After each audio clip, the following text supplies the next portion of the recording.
Nós vamos abordar então, nesse último momento, o tema da família.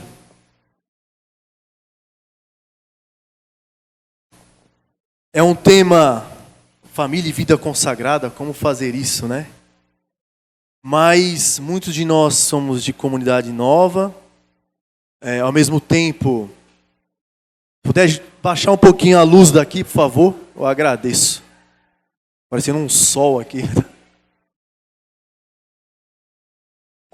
O tema da família e a vida consagrada pode parecer um pouco, não muito a ver, né? Mas tem tudo a ver nos tempos que a igreja vive hoje e no tempo que o mundo vive hoje. Em 1979 nós temos o Papa João Paulo II, né? Inicia o seu pontificado. E já no início do seu pontificado, o Papa João Paulo II confiou ao cardeal Caffarra a missão de fundar o Instituto Pontifício para os Estudos do Matrimônio e da Família. Foi fundado em 1981. Atualmente, esse instituto é chamado de Pontifício Instituto Teológico João Paulo II para as Ciências do Matrimônio e da Família. O Papa Francisco, em 2017, modificou o nome, né, e também um pouco a forma de trabalho, enfim, a abordagem desse instituto. Mas lá na década, no início dos anos 80, o cardeal Caffarra, que recebeu essa missão, ele enviou uma carta à irmã Lúcia. Vocês sabem quem é a irmã Lúcia? Quem é a irmã Lúcia? Já. Exatamente. É a vidente de Fátima. É a última vidente que morreu, né? Morreu alguns anos atrás. E ele escreveu essa carta à irmã Lúcia pedindo a ela apenas a intercessão, a oração por este projeto. Não esperava nenhuma resposta. Mas aí alguns meses depois, ele recebeu uma carta da irmã Lúcia. Entre muitas coisas que ela dizia o seguinte: a batalha final entre o Senhor e o reino de Satanás será a respeito do matrimônio e da família. Não temam, porque qualquer pessoa que atue a favor da santidade do matrimônio e da família sempre será combatida e enfrentada em todas as formas. Porque este é o ponto decisivo. Entretanto, Nossa Senhora já esmagou sua cabeça. Então vou repetir o que a irmã Lúcia disse. A batalha final entre o Senhor e o reino de Satanás será a respeito do matrimônio, da união do homem e da mulher, e da família, homem, mulher, filhos. Não temam, porque qualquer pessoa que atue a favor da santidade do matrimônio e da família sempre será combatida e enfrentada em todas as formas, porque este é o ponto decisivo. Entretanto, Nossa Senhora já esmagou sua cabeça. Precisamos abordar o tema da família, do matrimônio, porque, como eu dizia, muitas das nossas comunidades vivem essa realidade de ter casais consagrados, casais em missão, e ao mesmo tempo, mesmo que o meu instituto não tenha consagrados que são casados, mas nós acompanhamos homens e mulheres casados. E quando nós olhamos hoje o contexto do mundo, no que diz respeito ao matrimônio e à família, nós vemos que a situação está um pouco grave, né?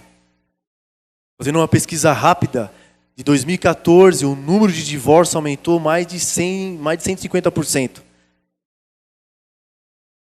E o matrimônio é uma forma de consagração.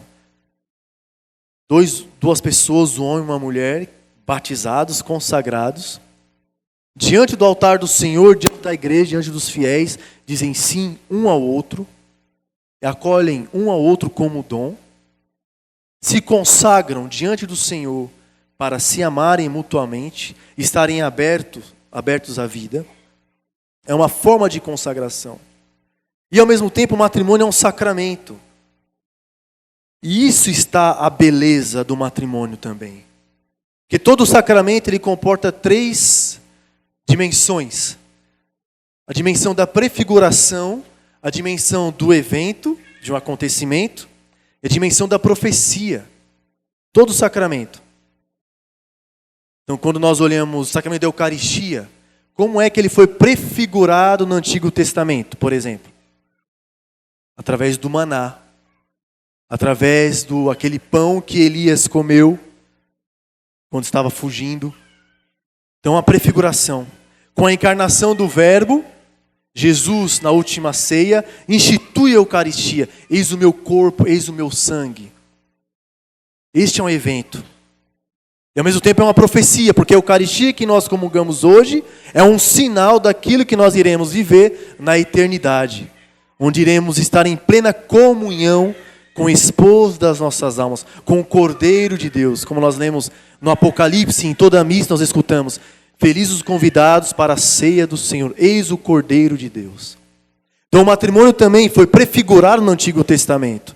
Lá quando Deus cria o homem e a mulher, já é uma prefiguração do matrimônio. Uma prefiguração do matrimônio quando Deus, na sua relação com o seu povo, Deus age como esposo atrás da sua esposa. E se torna um evento quando Deus, o Verbo encarnado, desposa a humanidade. E Cristo eleva esta união do homem e da mulher a esse sacramento. Um sinal, um mistério de Deus. Esse mistério da união do homem, de Deus com a humanidade. E é uma prefiguração, é uma profecia, melhor dizendo. Porque hoje, o homem e a mulher casados, eles indicam o amor de Deus pela humanidade. São um sinal profético deste amor de Deus pela humanidade. Por isso que a batalha final entre o Senhor e o reino de Satanás será a respeito do matrimônio e da família. Por isso que nós somos tão atacados hoje. Por isso que dentro das nossas comunidades, os irmãos são casados, tantos desafios, existe uma batalha espiritual. Porque, como a irmã Lúcia diz, este é o ponto decisivo. Este é o ponto decisivo. Eu me lembro de um cardeal belga, Monseigneur Leonard, já aposentado, emérito. Muito santo esse cardeal.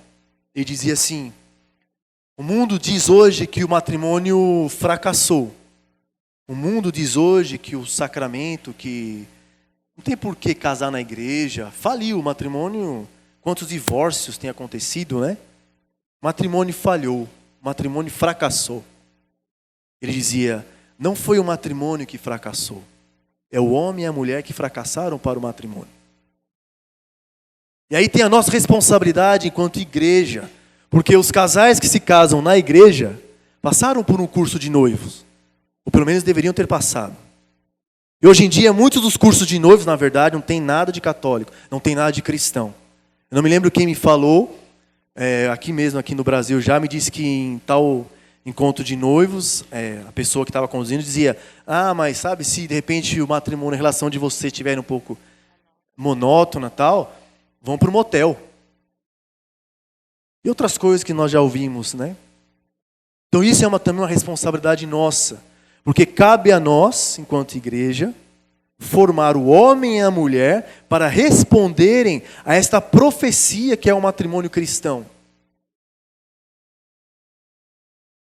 Então, o homem e a mulher hoje vivem esse desafio. É um grande desafio porque se casar é um homem e uma mulher, duas pessoas diferentes, né? Eu sou aqui de São Paulo, minha esposa lá de Petrolina. Estava ouvindo ela aqui atrás, arrastando o pernambuquês dela, né? Eita, voltou às raízes. São duas pessoas diferentes. Eu fui treinado de uma forma na minha família, e ela foi treinada de outra forma na família dela. Nos casamos, cada um tem a sua realidade. Às vezes a pessoa fala assim: e Radamex, você nunca pensou no divórcio? Eu falei: não, divórcio não. Já pensei em assassinato. Já pensei em homicídio qualificado. Não, é brincadeira. Lá em casa, quem manda é o amor, né, meu amor? Lá em casa, quem manda lá em casa é o amor, então o que rege lá em casa, né, meu amor? Porque faz parte, né, assim, nós somos duas pessoas diferentes. E glória a Deus. Homem e mulher. Mulher é um jeito, homem é de outro. Fora as realidades simples, que, por exemplo, eu tenho um sono muito pesado. Meu sono, o mundo pode estar acabando, eu estou dormindo, não tem jeito. E o sono dela é leve, igual uma pena. Então, se eu me mexer... E teve uma vez que ela estava, acho que ela estava grávida, e ela estava passando mal. Ela me acordou de madrugada, né? Meu amor, estou passando mal, tá, vem aqui comigo. Eu levei ela até o banheiro, ela não estava com vontade de vomitar, não, eu falei, senta aqui, senta aqui. Ela sentou, eu voltei pro quarto e dormi. Só que eu estava dormindo, aí eu acordei no outro dia, eu acordei com aquela lembrança, eu falei, meu amor, você passou mal essa noite? Ela, nem me fale nisso. Eu falei, acho que passou mal. Então é óbvio que a gente vive realidades, cada um de nós, cada um vive situações. Nós somos treinados de uma forma. Eu tenho aquilo que eu vivi no seio da minha família, a minha experiência familiar, com as suas virtudes, com os seus erros, ela também da mesma forma. De repente, a gente une os trapos, né? E vamos viver junto e mais, viver junto dentro de uma vida missionária. Nessa realidade onde nós somos chamados a partir em missão, somos chamados a ir ao encontro da humanidade, lembrando que nós estamos nesse caminho de conversão. E ela me ajuda no meu caminho de conversão e eu ajudo ela no caminho de conversão dela. Claro que eu ajudo muito mais ela do que ela a mim, né? Óbvio. Mas é exigente. O matrimônio é um caminho excelente de santificação. Isso não significa que ele é melhor que o sacerdócio ou melhor que o celibato. Não, não é isso. Isso significa que é certo, viver o matrimônio segundo aquilo que a igreja nos pede é um caminho certo de santificação. Cadê os irmãos casados? Levantem a mão aí. Eita, aí, ó. Olha o sorriso nos lábios, olha. Todo mundo feliz. É um desafio. Eu coloquei aqui, né? Dentro desse relacionamento, homem e mulher, acho que deveríamos cada um carregar uma plaquinha escrito em obras. Porque às vezes eu brinco, né? Às vezes assim, ela é São Jorge e eu sou o dragão. Ela tá santa e eu tô o dragão. Às vezes ela é o dragão e eu sou São Jorge. O problema é quando os dois são dragão, né? Aí você tem que pedir o Espírito... Sim, porque nós somos missionários, não quer dizer que a gente não vive os desafios que todo casal vive, viu, gente? A gente está também num caminho de santificação cotidiana, né? Cada um de nós temos a nossa realidade, a nossa vida. Tem um ponto muito importante no que se trata dessa vida a dois, né? Essa vida missionária, um engajamento, consagrar um matrimônio nessa vida, que é a questão de não se colocar como um casal vitimista de uma vida missionária. Os desafios, primeiro, né, para aqueles casados que fazem parte de uma comunidade, seja ela a minha, Shalom, seja outra, né? Primeiro, nós escolhemos livremente. Eu não quero viver o meu matrimônio como um batizado simplesmente, eu quero algo mais. Se a gente for olhar para o contexto de família, o algo mais de exigência, para quem é casado sabe, está cheio em casa. Filho, esposo, trabalho, etc. Crises econômicas e etc. Porém, quando nós nos decidimos, ok, eu estou vivendo bem aqui, mas eu sinto que Deus quer algo mais de mim e eu desejo esse algo mais. E isso aqui implica livremente dar um passo além. Então, a gente, pelas exigências, eu já sei que é exigente, eu já vou conhecendo ali no vocacional, depois vivendo, eu vou vendo o desafio, né? Então, chegam os momentos de maiores desafios, que eu acredito que seja o conciliar toda essa vida familiar, dentro de um chamado, de uma vida missionária, de uma vida comunitária, de compromissos da comunidade. Aqueles que são da aliança, têm um trabalho fora da comunidade, porque os casais da vida trabalham dentro, mas trabalham também e vivem o desafio de conciliar a realidade apostólica com a vida familiar. Então, em tudo isso aí, a gente não pode perder o foco. Eu quis livremente e eu vou ser santo assim. Nossa família vai ser santa nesse contexto. Eu sei que, muitas vezes, né, falta tato nos discernimentos. Mas, nem porque faltou tato, eu devo me colocar como vítima. Eu sou vítima do meu instituto, da minha comunidade, eu sou vítima das exigências da minha vocação, porque não é. A verdade é outra, né? Faz parte do meu caminho de santidade como família viver essas exigências aqui e viver o desafio de conciliá-las também é para a minha santidade. É desafiante? É desafiante. Tem realidades que a gente sabe que nenhuma autoridade ou nenhum irmão vai alcançar, porque quem está vivendo é a gente. Quem está lá na Nazaré, que é a nossa casa, é a gente. Então vai ter esse grande desafio. E até quem é formador, quem, né, que está na posição de autoridade, dá uma olhada no todo da vida daquela família. E também a família, o esposo, né, os cônjuges, deve chegar para as suas autoridades, seja formador de célula, seja formador de quem é comunidade de vida, né, e dê a conhecer seus desafios, mas dê a conhecer sem culpar ninguém. Mas dê a conhecer, diga, olha, é assim. Eu acordo, é tal hora, eu faço isso, tal hora. É um beabá que a gente pensa assim na cabeça. Ela deve saber, ele deve saber, né, com as autoridades. Mas não sabe não, viu? Tem muita coisa, quem sabe é quem vive. Então, é preciso colocar a vida na luz para poder receber os auxílios necessários. E a gente não se colocar como vítimas de uma consagração de vida, porque, na verdade, não é a verdade isso. Não é. É a nossa via de santidade que passa por isso. Eu me lembro que nós nos conhecemos na comunidade, né? Na comunidade de vida. Começamos a fazer um caminho, como eu falei, eu pedi o pé dela para caminhar, né? Em 2005. Entre 2004 e 2005.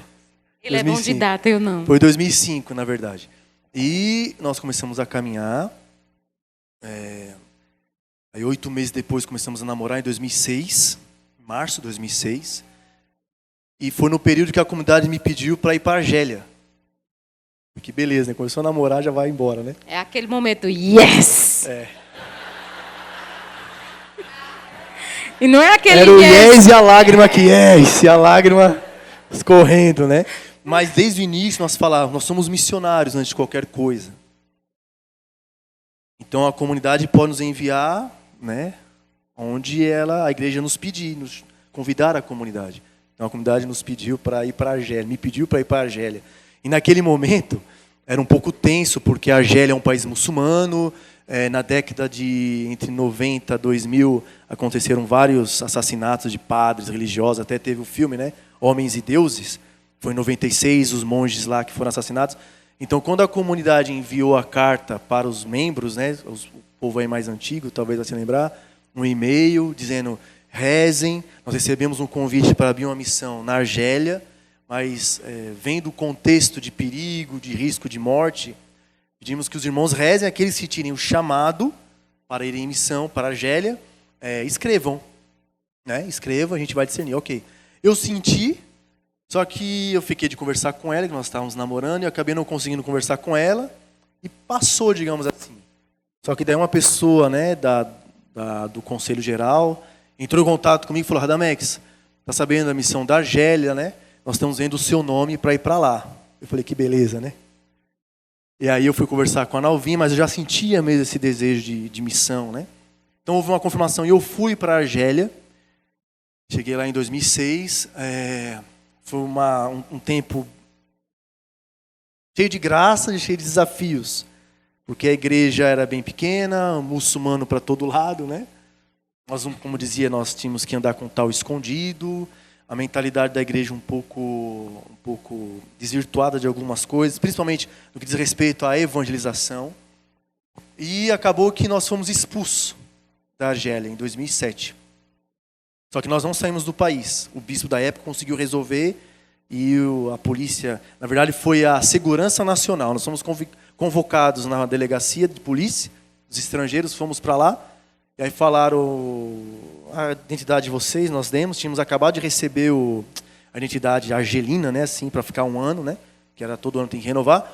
E aí o policial falou, pronto, agora vocês têm que ir embora, porque vocês estão sendo expulsos. Qual é a razão? São ordens superiores da Segurança Nacional, para ver como a gente era perigoso, né? A Segurança Nacional expulsando a gente. Aí a gente conseguiu ficar, aí deixaram a gente ficar até 2008, nosso visto, nosso documento vencia em 2009, na verdade. Aí deixaram a gente ficar até 2008, 2008 nós fomos expulsos novamente. Só que daí tinha um embaixador do Brasil que iria se casar, né? E nós íamos tocar na missa, tinha um político brasileiro que ia para lá também. Acabaram deixando a gente ficar.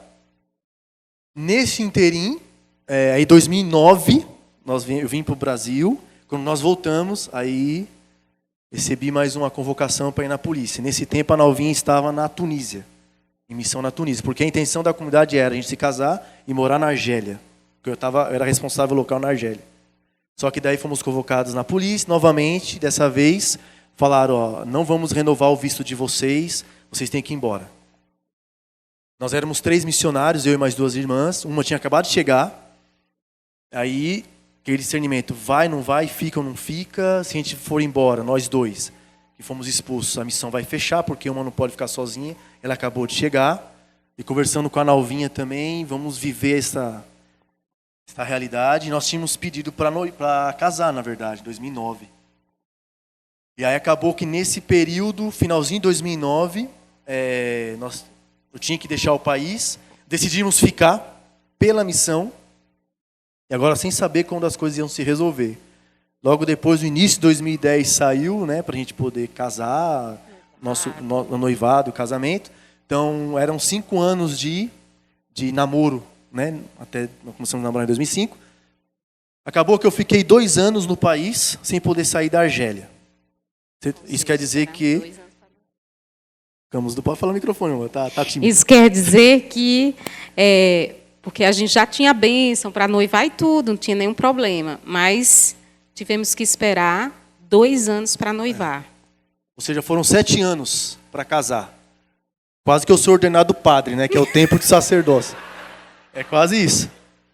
Mas foram 2 anos onde nós não nos vimos, né? Não. Porque eu não podia sair do país e ela tentou um visto para entrar. E tentei... até hoje está esperando o visto. Que não chegou até hoje o visto dela.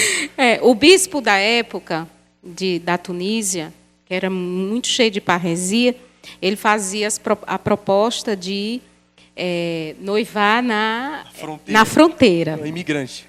Aí disse, a gente vai construir uma história bonita de evangelização. Aí ele enfeitava, vamos para a fronteira, tentando me convencer, né?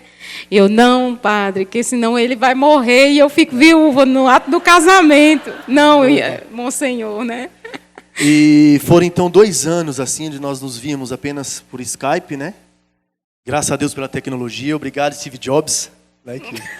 Senão, Bill Gates também, né? E isso foi realmente um caminho de formação pessoal. Foi muito desafiante. Esse negócio, renunciéis. Não é sempre não. Renuncia. Não, porque a gente sabe como é. No concreto, é um desafio, dói. Dói. Mas nós fizemos essa escolha. Eu não colocava a culpa na comunidade. A comunidade me deixou aqui. Não, de forma alguma. Nós escolhemos isso, estamos pagando o preço por isso. Faz parte do nosso caminho de santificação, do nosso caminho de vida. Faz parte do caminho que Deus nos confia, daquilo que Deus nos pede hoje. Foi um grande desafio. Aí então, depois de 2011, me deram um laissez-passer, né, um documento, para que eu pudesse deixar o país. Aí foi aí que eu fui enviado em missão para Avignon. Então, o matrimônio, nós passamos por esse processo pessoal, né? E quando nos casamos, como eu costumo dizer para os casais, né, que a gente acompanha, noivos, namorados, o namoro, o noivado não é nada em comparação ao matrimônio, porque no matrimônio todas as minhas fraquezas e as minhas virtudes vão ser maximizadas. As minhas fraquezas serão maximizadas, porque eu vou estar junto de outra pessoa que vai me dizer, não, peraí, isso aqui não é bem assim, isso aqui não é bem, né? Ao mesmo tempo, as virtudes também podem ser maximizadas, se eu escolher viver as virtudes. Então, nessa dinâmica do matrimônio é fundamental esse caminho, pessoal. E aqueles que já são casados, né? Nós faz 7 anos que somos casados, né? Desde 2012, 7 anos. Estamos trilhando este caminho de conversão. Ela me ajuda e eu a ajudo.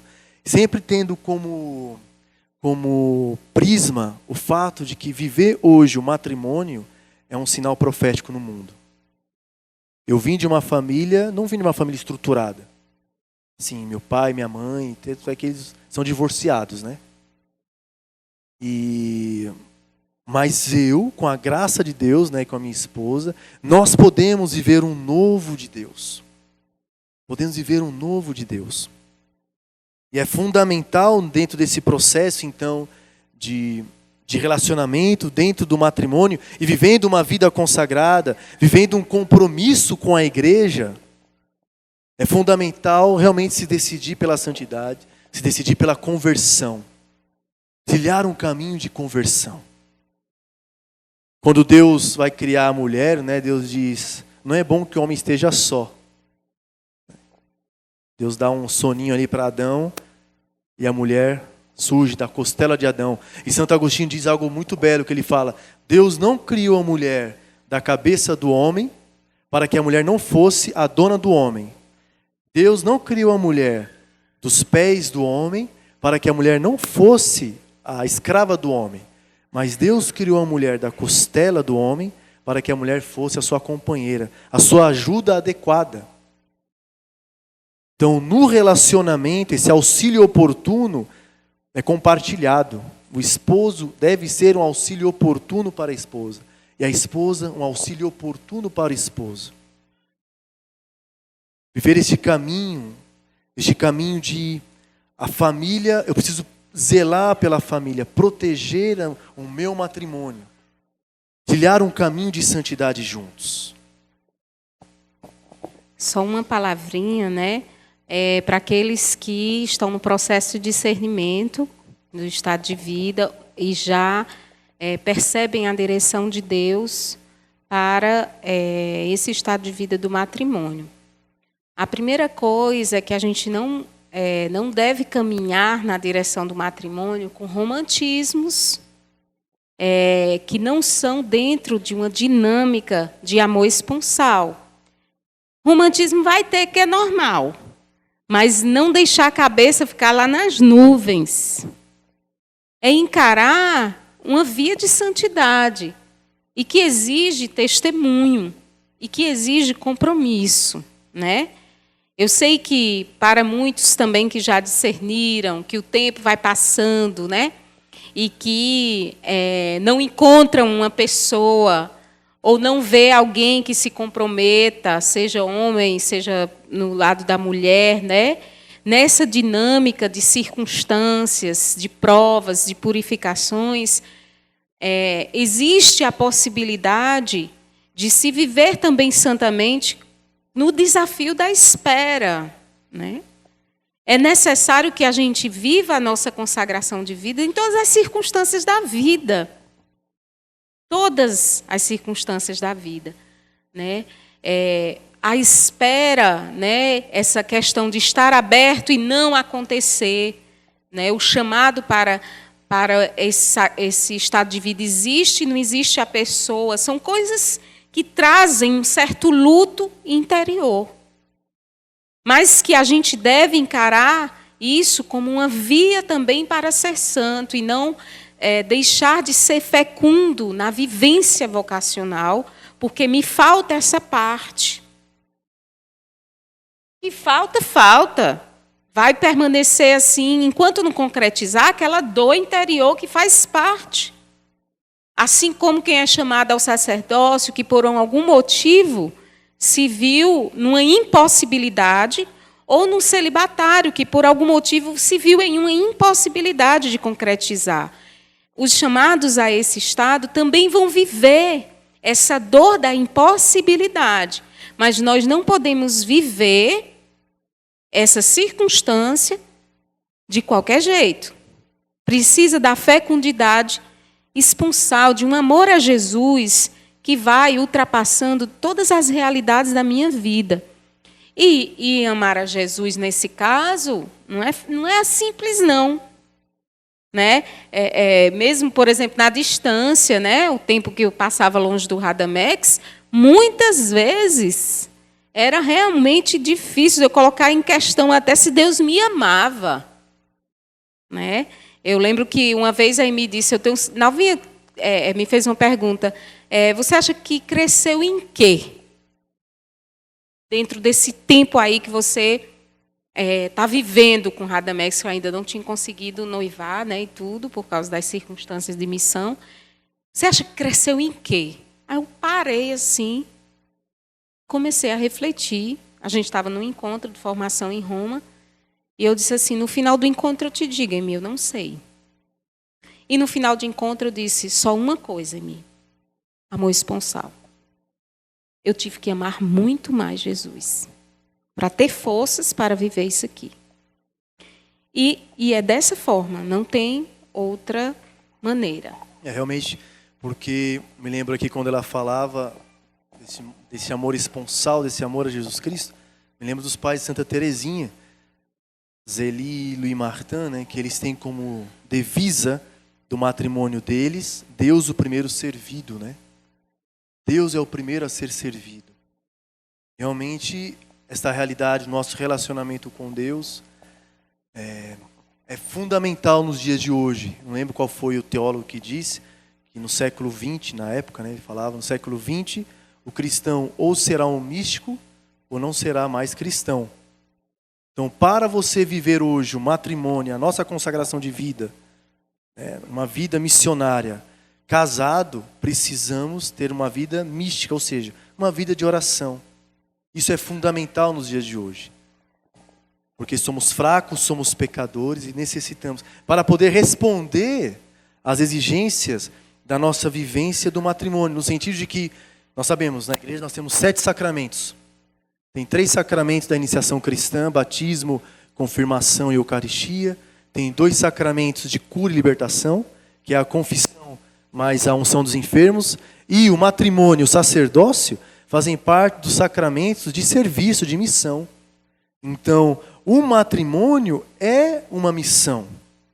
Lá no Evangelho, quando Jesus, em Lucas, falando da parábola, né, do convite a um banquete, então os servos do rei vai convidar as pessoas, aí vão dando desculpas, e chega em uma pessoa que diz, no versículo, Lucas 14, 18 a 20, acabo de me casar e por isso não posso ir.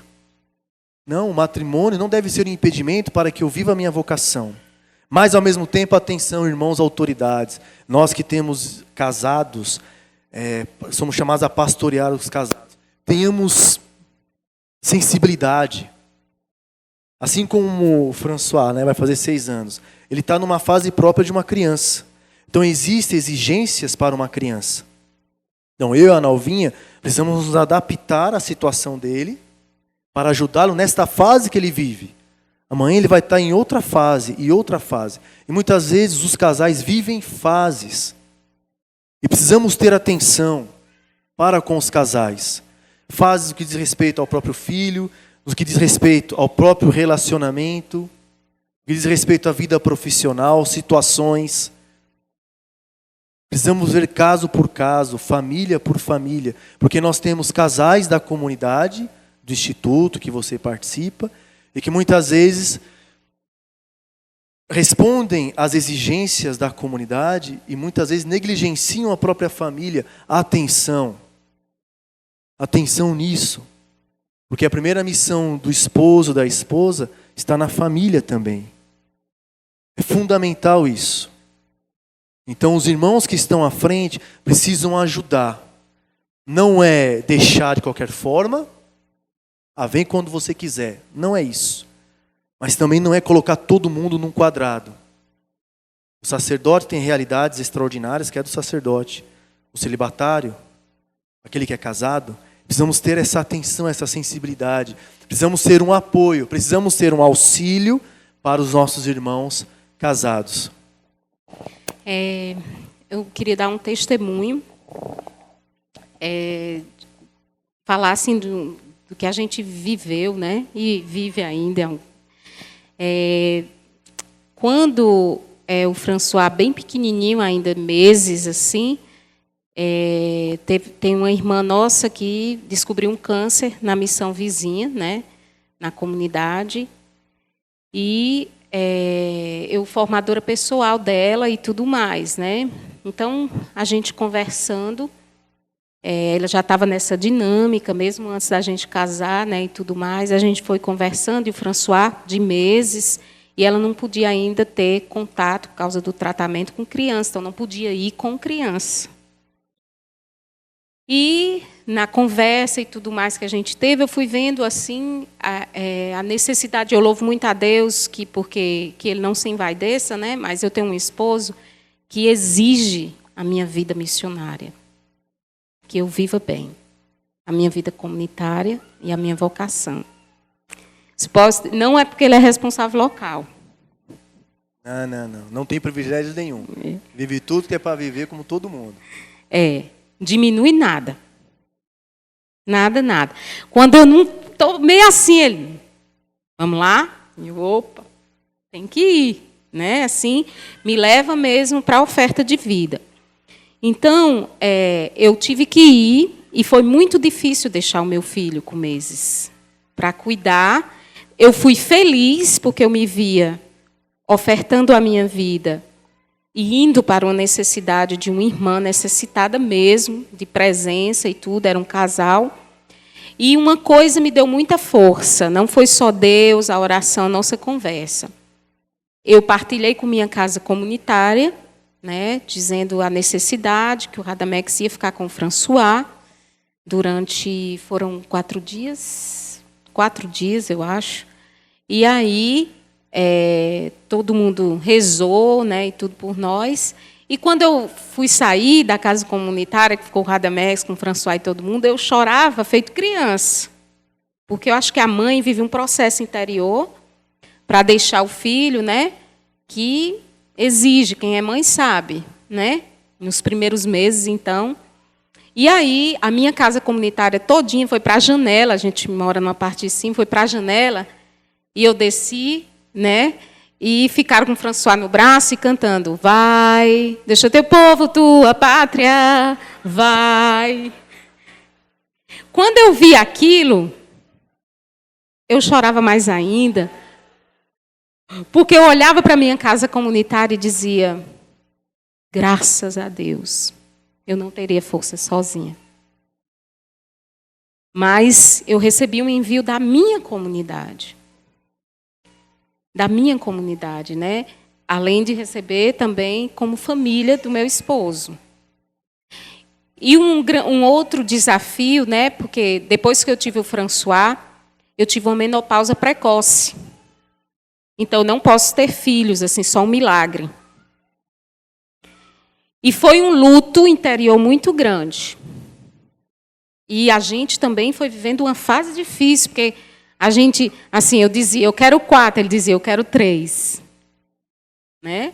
Uma família numerosa, né? Bastante mais filhos, né? A gente já sabia que ia ser desafiante, mas era o desejo desde sempre ter mais. E a gente viveu uma fase.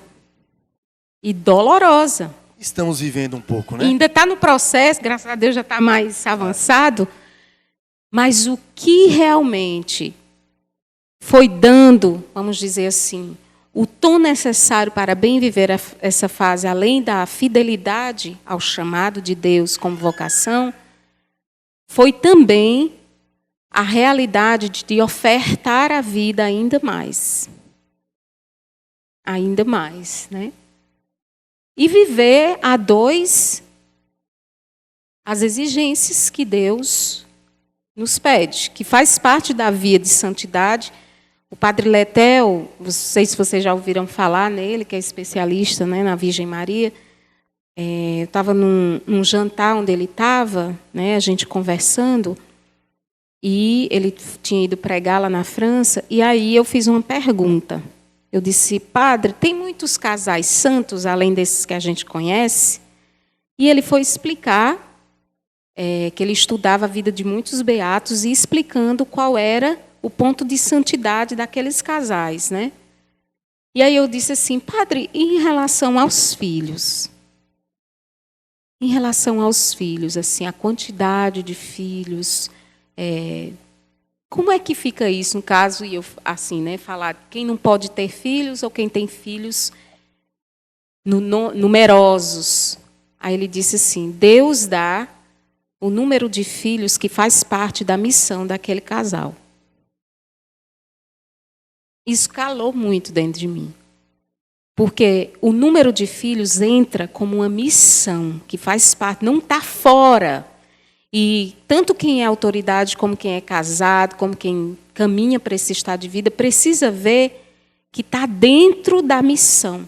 Não está separado, o ter ou não ter, o adotar, o não adotar. Está dentro da missão. Está dentro da missão. E a gente já estourou o tempo, mas só para terminar. A maior prova de amor que um pai e uma mãe podem dar para os seus filhos não é dizer aos filhos, o pai dizer ao filho: papai te ama, a mamãe te ama. Não é dar a melhor escola. São coisas importantes, claro, né? Mas a maior prova que um pai e uma mãe podem dar para os filhos são os pais se amarem. Quando os pais se amam, os filhos têm a certeza de que os pais o amam. Você que é casado, se ame. Ame a sua esposa. Ame o seu esposo. E aí você está dando uma prova de amor aos seus filhos. E realmente, para terminar, o arcebispo da Filadélfia, Dom Charles, ele dizia o seguinte: quando os jovens me perguntam como transformar o mundo, digo-lhes que se amem uns aos outros, que se casem, permaneçam fiéis, tenham muitos filhos, os eduquem para ser homens e mulheres de caráter cristão. A fé é uma semente. Ela não floresce da noite para o dia. Precisa de tempo, amor e dedicação. O dinheiro é importante, mas não é nunca o mais importante. O futuro pertence às pessoas que têm filhos, não coisas. O futuro pertence às pessoas que têm filhos, não coisas. As coisas quebram e se enferrujam, mas toda criança é um universo de possibilidade que alcança a eternidade, unindo nossas memórias e esperanças, como um sinal do amor de Deus ao longo das gerações. É isso que importa. A alma de uma criança existirá para sempre. Se você quer saber como será o rosto da Europa daqui a 100 anos, a não ser por um milagre, olhe para o rosto dos jovens imigrantes muçulmanos. O Islã tem futuro porque acredita nas crianças. Sem uma fé transcendente que faça a vida valer a pena, não há nenhuma razão para ter filhos. E onde não há filhos, não há imaginação, não há motivo para sacrificar-se e não há futuro. Pelo menos 6 dos líderes nacionais europeus mais velhos não têm filhos. O mundo deles se encerra com eles. É difícil evitar a sensação de que boa parte da Europa ou já está morta ou está morrendo sem dar-se conta disso. Isso é muito claro quando nós vemos, né, os muçulmanos têm famílias numerosas. Ainda, como eu dizia hoje para alguns irmãos, né, é lá na França que eu encontrei casais católicos com 6, 8, até 10 filhos. Né? Mas estejamos abertos à vida. Isso que nós vivemos, eu e minha esposa, né, de não poder ter mais filhos, enfim, Deus já nos abençoou com o François, né, que já é um dom de Deus, Mas Deus tem os projetos dele, né? E nós nos abandonamos e quando ela começou a procurar o médico, né, para fazer os testes, né? Aí a médica dela enviou ela para um especialista. Pode dizer. E lá a proposta era, você é muito jovem, né, porque a menopausa precoce veio com 38 anos, 37, 38. Então, você é muito jovem, a França te banca tudo, faz a inseminação artificial e você vai ser feliz, você pode ter filho. Você não paga nada. Você tem direito, o Estado paga porque você é jovem. Você tem direito de ser feliz. Então, isso foi chocante para mim, porque eu pensei, eu acho que minha dor ainda está muito voltada para mim. Eu quero ser mais feliz, como ter mais filhos. Me questionou. E aí eu disse, mas um filho não deve ser instrumentalizado, ele é um dom. E ele não é para mim. E todo dom é para ser dado. Então, ali já calou meu coração e eu passei por um processo de conversão. Então, irmãos, nós vamos terminar este momento nosso com um momento de adoração, né? O tempo foi bem curto, muitas coisas para serem ditas, mas vamos contemplar aquele, né, que é a razão da nossa vida. Vamos adorar aquele que é o sentido da nossa existência. Eu gosto de dizer que quando a gente vai para a adoração é um pouco como ir à praia. A gente vai na praia, a gente se coloca lá, o sol brilha, a gente é bronzeado. Mesma coisa com Jesus na Eucaristia. Ele que é o nosso sol, vem realmente nos bronzear com a sua graça, nos envolver com a sua graça. Nós possamos nos expor ao Senhor e deixando que Ele realmente entre com a sua luz, fazendo dissipar de nós todas as trevas, todas as escuridões.